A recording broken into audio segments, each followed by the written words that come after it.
Hey, what's up, everybody? Welcome back to another episode of the Real Heroes Show. You got Corey and Nick with you here as always. And in today's video, we're going to give our review of The Tomorrow War, which is now streaming on Amazon Prime Video.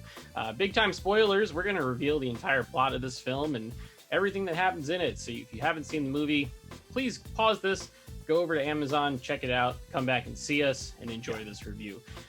Before we get started, go ahead and click that like button, click that subscribe button, turn on those notifications. That way you don't miss any future videos from us. And Nick, I see your tank top. It is America weekend here in the United States. So on a scale of 1 to America, how free are you feeling?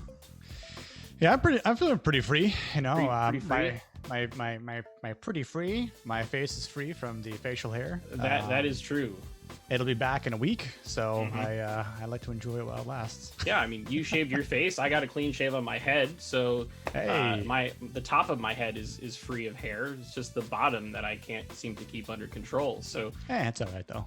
yeah, so let's just dive right into this thing, man. So this movie, it was created by Paramount and Skydance Productions, and it was supposed to be a theatrical release. Right. It was scheduled to come out on Christmas Day of 2020. The pandemic obviously had other plans for that and everyone else on the face of this planet. It got pushed back to the end of July 2021, which was going to be the theatrical release date for Mission Impossible 7. But then it got pulled off the schedule entirely. Amazon swooped in, paid $200 million for it, which was just about the exact cost of the production of this film. So I guess Paramount and Skydance, they got to basically write it off as no harm, no foul, and Amazon ran with it because Jeff Bezos has enough money to send himself to space.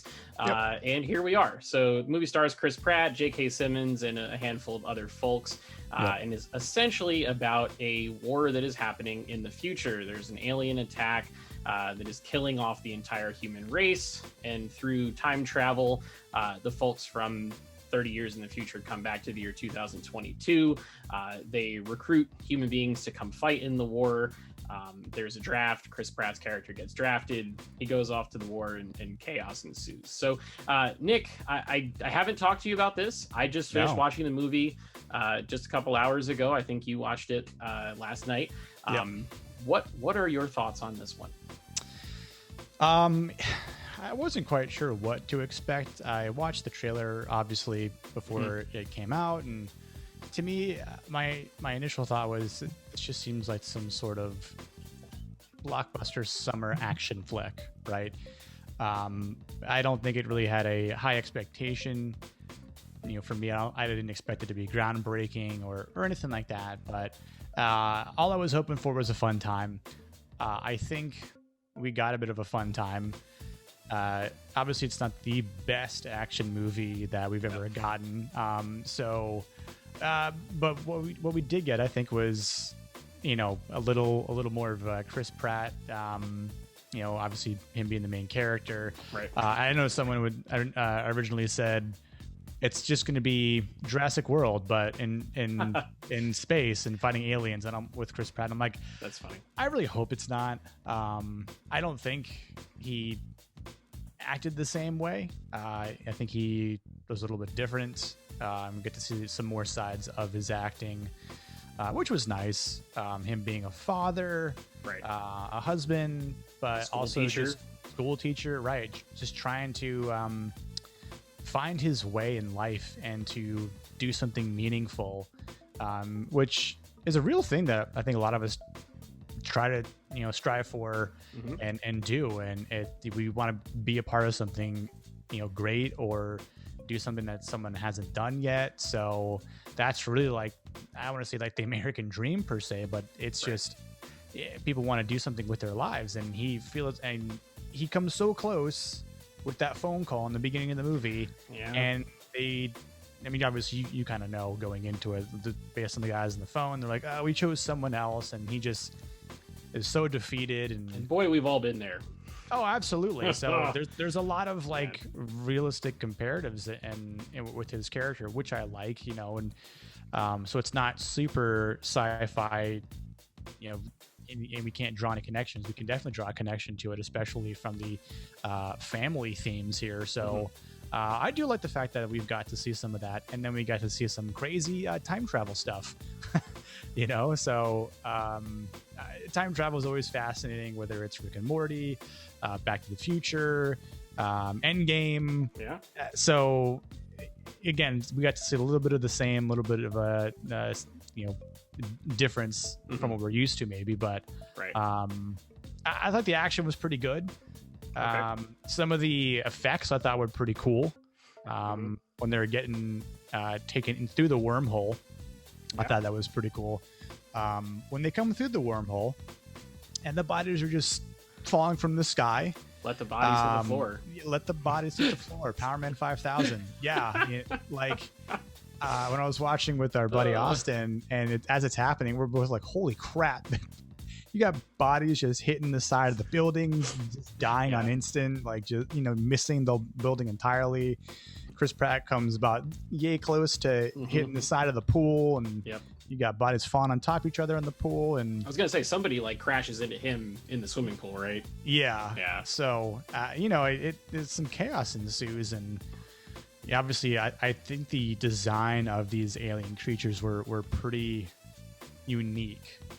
It was this weird, four-legged, I don't know, tiger-esque type of beast, but had a mouthful of teeth. Little demogorgons from Stranger Things for hands. If you look at some weird demogorgon type thing, and it's got tentacles that shoot out spikes.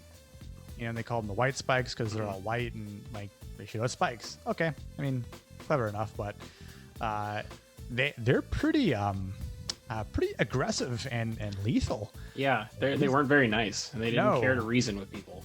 Yeah, there's no treaty, there's no way to make peace. It's just, they're just there to eradicate. And as we find out later on at the the third act of the movie, are they just a weapon for war? They're in transport. They're essentially cargo. Yep. In hibernation of some sort. So what their real purpose was, where'd they come from, who knows? They were brought there by a different species, right? Altogether, died in the spaceship crash. So it's very interesting. But it's just one of those things. It's like a Nexus event where, if that ship didn't crash on Earth, and then 30 years later, the entire existence of humanity is changed because of something like that. It's an interesting thing. It's like one guy flying that spaceship had a bad day and just crashed the damn thing, and then now Chris Pratt has to save the world. So hey, he found his purpose all right. I think he did, and there were some interesting things in this film. There was some that worked for me, there was some that didn't. I thought that the concept of having a system to parse down who actually gets drafted because of whether or not they will live to see that date in the future was kind of neat. So it was like a bunch of older soldiers, and I guess people that turns out they were going to die by accident. Like we find out that Chris Pratt's character died in a car crash. And then, the fact that the people that come back to train them are all younger because they wouldn't have been born by the time they were seeing those people. Some of that stuff was cleverly thought out. I thought it was kind of cool. Although it was kind of obvious that the commander in the future was going to be his daughter. But still, it's kind of that's the theme of these big action movies right now. Like if you look at Army of the Dead with Zack Snyder or this movie, it's about dads who weren't great that are trying to reconcile with their daughters some way or another.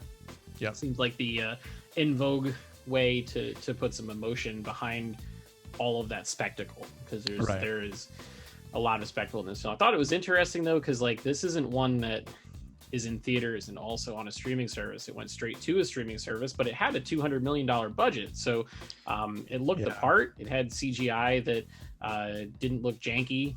To a degree. Obviously some of it is very obviously fake because aliens like that don't exist, but there was some good looking stuff in there, which I thought was cool. It had a pretty rockin' soundtrack.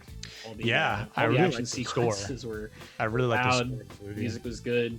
The dialogue was a little bit low, I thought, but that's a totally different video than talking about the actual movie. But But yeah, I thought, like it was the closest thing to a mid 1990s blockbuster that Yeah, I agree. 2021 is going to give you. So Yep. If that's your cup of tea, then that's your cup of tea. I also would like to say major props to J.K. Simmons. My man was ripped in this movie, Dude, like we beyond noticed. belief. I was like, holy crap, dude, JK is jacked. Yeah, like I was Freaking inspired biceps, man. to go do an arm workout after it, and instead I just felt depressed and ate tacos. But it doesn't matter Ripped because, Santa Claus over here. good Lord, Like, is he secretly getting ripped to portray Omni-Man in a true. live action Invincible? that would be cool. That'd be cool. 'cause Maybe not, but he's been ripped before. Like if you've seen Whiplash, the movie where he's the music yeah. teacher, like he's got pretty big biceps and he wears like tight t-shirts, but Yeah. nothing like this, man. Like, dude, even when he had like the long sleeve shirt on at the end, you could see his biceps coming out of through it. the jacket and everything. I was like, good, Oh yeah, good for you, J.K. Simmons. And also, I thought that all the scenes that he was in were elevated compared to the rest of the movie. I thought that like the Yeah. dynamic between him and Chris Pratt in the beginning was very Mhm. good, and then all the action sequences towards the end where he got to become part of the film again Yep. were probably the best scenes of the movie for me. So I agree. I didn't know that he was in it, to be honest with you. I didn't Okay. really see much of it. I don't think he was in the trailer either. But when he was in the movie, I was like, oh shit, J.K. Simmons is in this. And of course, I agree. Every scene that he was in was elevated. I mean, he's just a phenomenal actor. So he could do it all, man. you could see in that first scene that he's in with Chris Pratt that he has this, strong connection. He has this little like forgiveness dialogue or monologue rather, and I mean, you could definitely feel his acting through that. So, Oh yeah. yeah. And at the same time, he's like the guy that asks for pictures of Spider-Man and is hilarious when he Right. does it. Like he's got Right. so much range. I think it's terrific. And anytime anybody can get him in a film, that's a plus great. for the film. So going on to things that maybe didn't quite click. I'm guessing you're going to agree with me on this, but this movie needed to be like 30 to 40 minutes shorter than it was. Yeah, they could have trimmed the fat just a little bit to make it, I'll say, more cohesive. And not that I don't think it would have rushed things, but it's like there's certain things in the film that might be a little fillerish. Mm-hmm. And I think when you do that and you have a more condensed movie time-wise, it Right. could have presented it to be better, because if certain parts drag on or you feel like, what was the point of that being in the movie? Sure. Yep. Then people will think less of the movie, right? And then it's Yep. where the downgrading of care or like or dislike, factors in. So, but yeah, I think it would have helped the movie a lot, because I think it was maybe 2 hours and 20-ish. 220. And like I think Yeah. to movies like Godzilla versus Kong and Mortal Kombat, and even Nobody, which I reviewed on Yeah. 4K a couple weeks ago, all three of those movies were like 90 to 100 minutes. And Yeah, sub 2 especially hours. when you're talking about these to a degree, I don't want to insult the films or the filmmakers, but like these mindless CGI fest type films, they work a lot better when they're a little bit shorter, and Yep. then they're usually like a little cheaper to produce and everything too. I don't Yep. I don't know, outside of your Infinity War, Endgame, Star Wars type movies, like, are there really that many that need to be 2.5 to 3 hours? I'm not 100% certain, but I guess your mileage may vary on that one. But aside from that, I mean, the plot was it was for a time travel movie. It was very straightforward. It followed Chris Pratt almost the entire time. Didn't bounce around to too many other things. Yep. I mean, there weren't super high stakes. It seemed, which is something that you look for in a movie, and it was just like by the time we were like halfway through it, I was like, okay, this is just a movie where I'm gonna sit back, I'm gonna enjoy the subwoofers, I'm gonna enjoy the visuals, and Right. I know that at the end, Chris Pratt's character is probably going to live and be fine, and his family's gonna be Right. okay. So Right.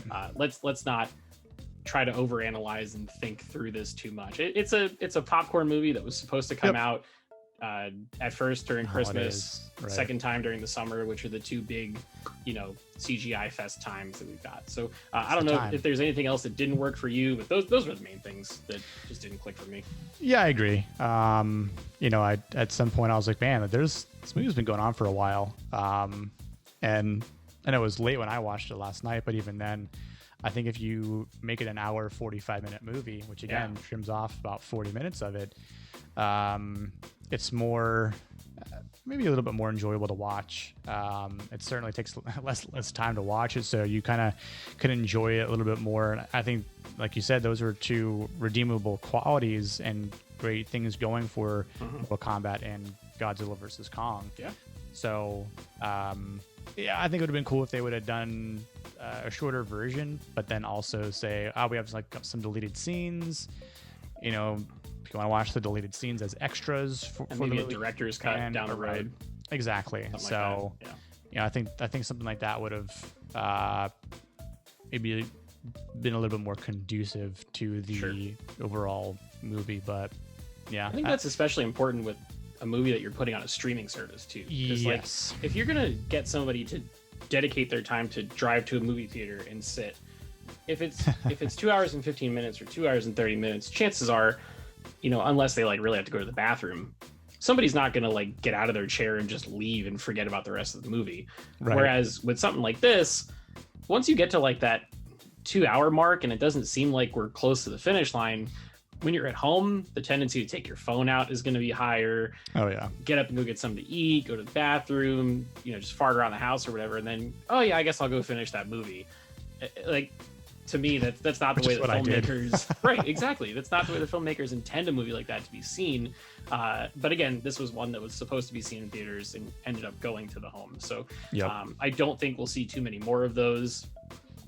With the way that the box office has gone, Quiet Place kicked ass, Godzilla kicked ass, Fast and Furious 9 is making a ton of money. Black Widow is probably going to do like $100 million this first weekend. So I think so. Cinema is coming back and people are going back to theaters. So these big budget action films will probably end up back home, I think, which is where they belong. I think that some of the visuals in this one would have been cool to see on a ginormous movie screen instead of on my television at home. So yeah.